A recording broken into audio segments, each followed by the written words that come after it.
सम्पूर्ण साथीहरूलाई नमस्कार। लोकसेवा आयोगले राजपत्राङ्कित तृतीय श्रेणी शाखा अधिकृत वा सोसर अप्राविधिक तर्फका पदहरूमा चाहिँ भ्याकेन्सी खुलाइसकेको छ।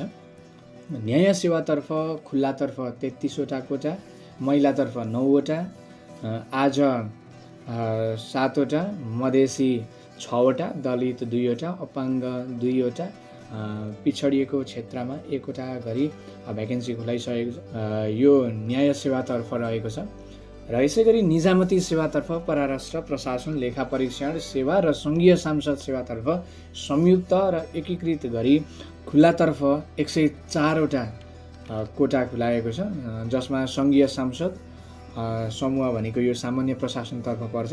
यसमा 1वटा, परराष्ट्रमा 5वटा, प्रशासन सामान्य प्रशासनतर्फ भारी सङ्ख्यामा खुलाएको छ, 70वटा कोटा खुलाएको छ र प्रशासन राजस्वतर्फ 20वटा, लेखा परीक्षणतर्फ 6वटा र सङ्घीय सांसद सामान्य प्रशासनतर्फ 3वटा भ्याकेन्सी खुलाइसकेको छ। महिलातर्फ 26वटा यसरी नै भ्याकेन्सीहरू खुलाएको छ, यहाँ तपाईँहरू पनि देख्न सक्नुहुन्छ।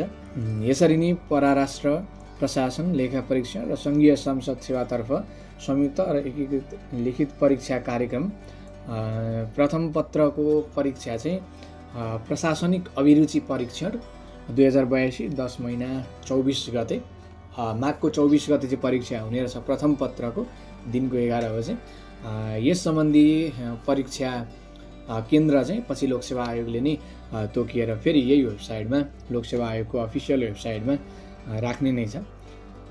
अब हामीले चाहिँ यसको लागि भ्याकेन्सी खुलिसकेको छ। हामीले अब फर्म भरेर चाहिँ आफ्नो तयारी एकदम तीव्र रूपमा अगाडि बढाउनु पर्ने हुन्छ।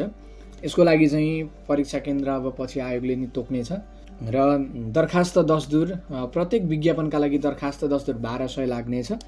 एकै सेवा समूहको पदका समावेशी समूहतर्फ थप विज्ञापन आवेदन दिने उम्मेदवारको हकमा थप समूह प्रत्येकका लागि 400 रुपियाँ बढ्नेछ।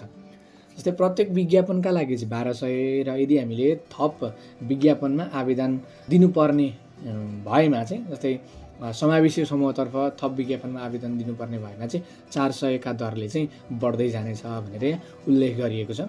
दरखास्त दिने अन्तिम मिति भनेको 9 महिना 15 गते रहेको छ। यही पुस 15 गतेसम्म मात्रै दरखास्त दिने समय रहेछ र डबल दस्तुरमा 22 गतेसम्म यसलाई बढाइने रहेछ। अब उम्मेदवारको उमेर हामीलाई थाहा छँदै नै छ। पुरुषको हकमा 35 वर्ष ननागेको र महिलाको हकमा 40 वर्ष ननागेको। यसरी नै दरखास्त बुझाउने विधि र स्थान भनेको छ।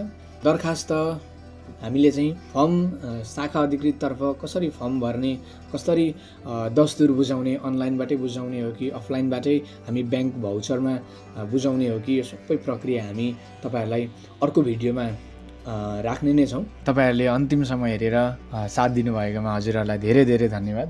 म अर्को भिडियोमा चाहिँ कसरी फर्म भर्ने, कसरी आवेदनको दस्तुर बुझाउने, अफलाइनबाट बुझाउने कि अनलाइनबाटै बुझाउने, म सम्पूर्ण प्रक्रिया तपाईँहरूलाई अर्को भिडियोमा प्रश्न पार्नेछु भन्दै आजको यो भिडियोबाट म बिदा हुन्छु।